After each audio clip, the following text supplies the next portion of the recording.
Well, everybody, welcome back to the DST show, and we are live. We're going to be talking about one of my favorite factions and practically what got TNA to the map of somewhat mainstream status around, garnering a bit of a major content for viewership around that time. People would say it would be the beautiful people, bringing that major sex appeal into the knockouts division and garnering some draw power. And they're included in that, but it's always the main event scene that always changes over the factor of how a TV show is going to work for wrestling. We had that with the NWO. That scoped the NWO scene. We had that with DX. That scoped the for Attitude Era. That scoped what wrestling was for that day. So was Steve Austin. So was The Rock. So was John Cena. As much as you guys want to disagree or agree, Main Event Mafia were a reason a bunch of people wanted to watch TNA. Sure, over the majorial signings, there was no perceivable plot over a majority of those runs around 2005 to 2007, where they think that was the best part of TNA. No, it was not. We had more established characters. We had more influenced feuds. Everybody just felt more interesting, bro. I'd rather watch that. I'd rather watch whatever the hell was going on involving, you know, Booker T, Scott Steiner, Kevin Nash, Kurt Angle, and Sting. That is an established lineup of all former heavyweight champions, drawing out with their massive personalities, chewing out screen time, looking legit, wearing suits, being the ultimate of professionals just to get the youth of TNA that of course had no respect for the veterans and just battle out. The only issue was over the storyline. There wasn't that much legitimate emphasize, established TNA talent because it was the TNA homegrowns, primarily indie favorites before indie darlings became a thing. Just not well known faces around that time that came out of the TNA outside of the perceivable signings, and that was it.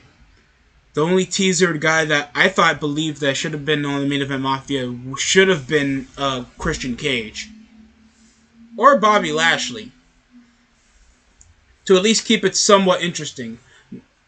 And they always just had the most greatest infighting in the world. Scott Steiner had probably the most entertaining promo out of all of it, literally burying the indie mark jobbers, looking legitimate, and being every source of entertainment. And these guys could look legit and also be like the biggest highlight reel out of TNA from like 2008 to 2009. They kind of cut it off around 2010 when Booker T was about to leave after a bit of backstage heat that he suffered around the company when his contract was running out, and Scott Steiner left as soon as Hogan and Eric Bischoff came to TNA. So that could have been a major thing that I felt like they should have kept over on TV, because over that time Jeff Hardy was coming on TNA, so was Mr. Anderson, and I felt like it could have been a more long-ranging feud that we didn't need the Immortal or Fortune